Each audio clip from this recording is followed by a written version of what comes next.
My name's Robert Valley, and I directed this episode called Ice for Love, Death, and Robots Season 2. And this is the behind the scenes for this little episode that we were working on. So I just wanted to focus on the 2D pipeline and all the different levels of people contributing to this look. This is the scene right here that I'm going to focus on. So. Extra. Not my bed. Why you bringing? Okay.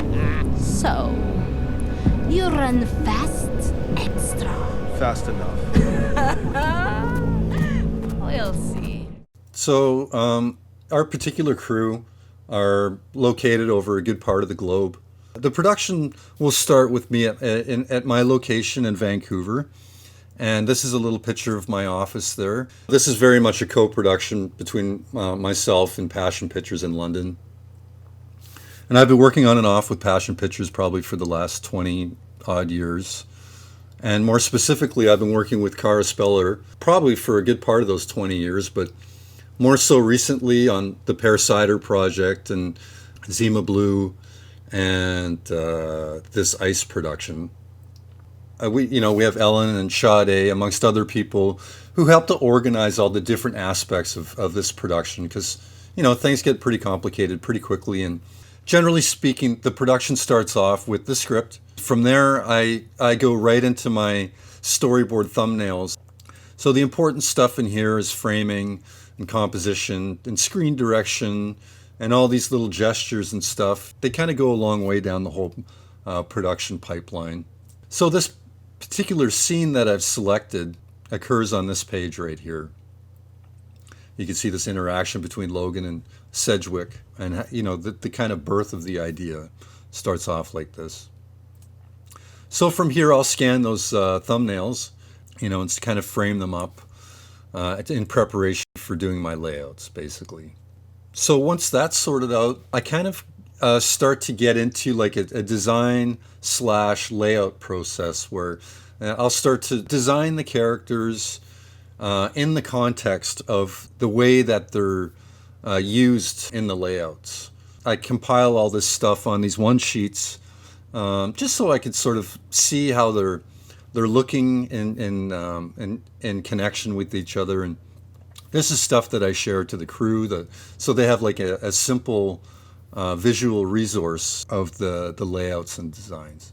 Towards the end of this process, what I want to do is I want to create a frame which is kind of an inspiration for how I want this to look. So this particular sequence takes place outside underneath the street light with very strong top lighting.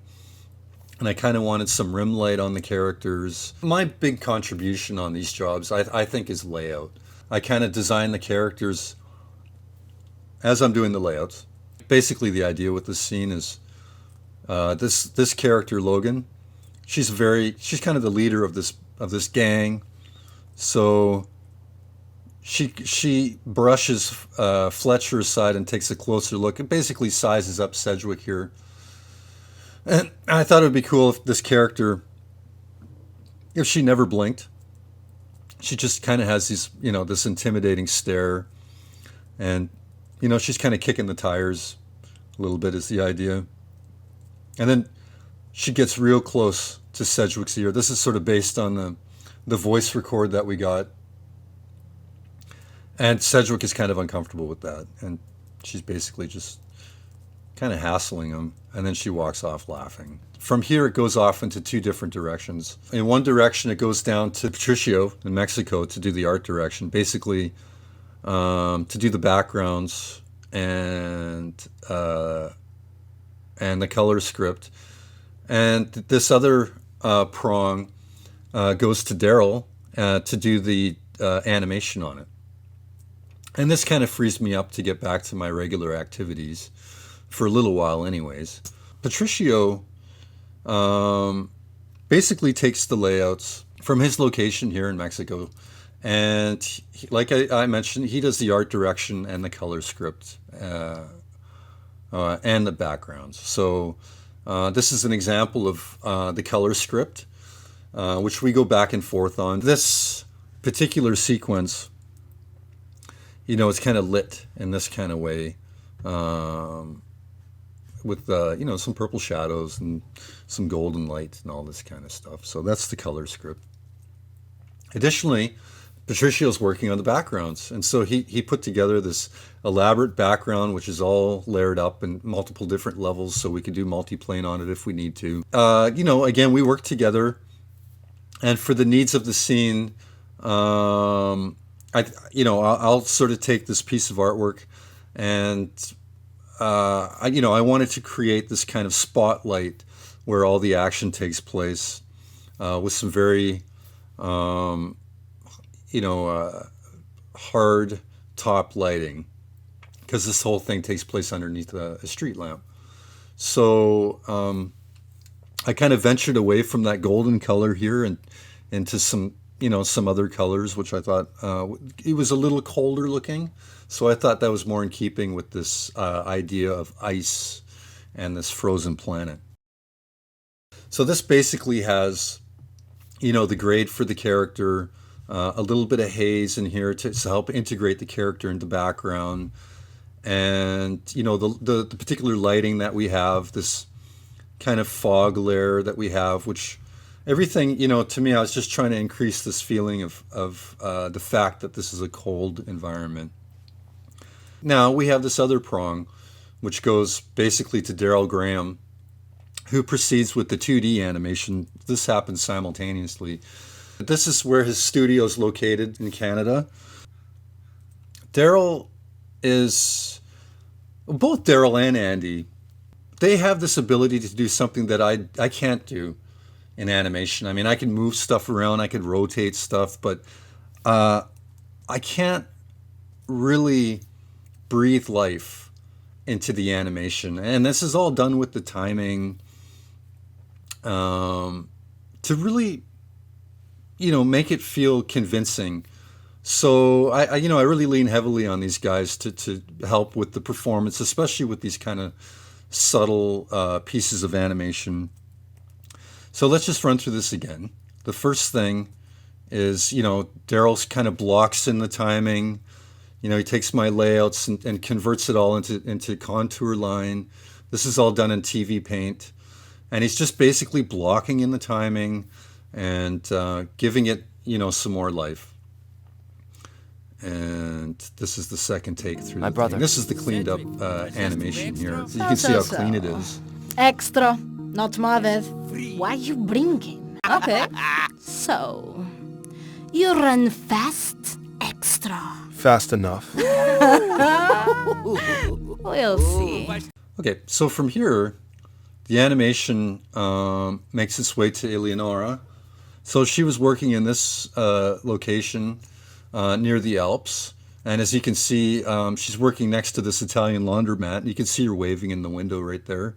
I mean, what Eleonora does is, it's kind of a mystery to me how she does it, because she basically marries Daryl's 2D animation with my layouts. Now, my layouts have all the rendering, these gradients, and kind of all the subtlety that I want to have in the rendering.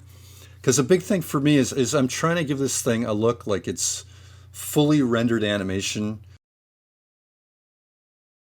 That's kind of the high water mark for me. So this is how it looks when it's colored up. And then now with the addition of the rim light on the characters, to give it that top lighting.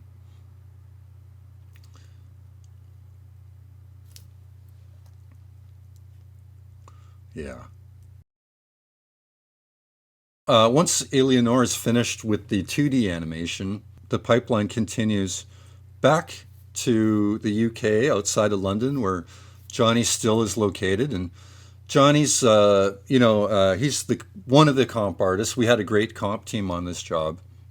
I've been working with Johnny back, since back in the Gorillaz days, which goes back, about 20 years probably. So Johnny was working in this shed in the back of his house, is actually where he was doing all the comping. And so Johnny will basically take the background layouts from Patricio and the finished animation from Eleonora, and then he'll sort of, compile it together using my rough comp keys is something to shoot for. We also have the addition of the effects animation, which we're getting from Raymond Pang. Again, I wanted this to look cold, so there's lots of breath effects in here. And now we have the completed comp right here, and a little bit more light integration, a little bit more subtlety overall with the colors. It's a bit muted, all based on that color script that we had before. So basically, running through it, that's kind of our production pipeline in a nutshell. And this kind of frees me up to get back to my regular activities for a little while anyways.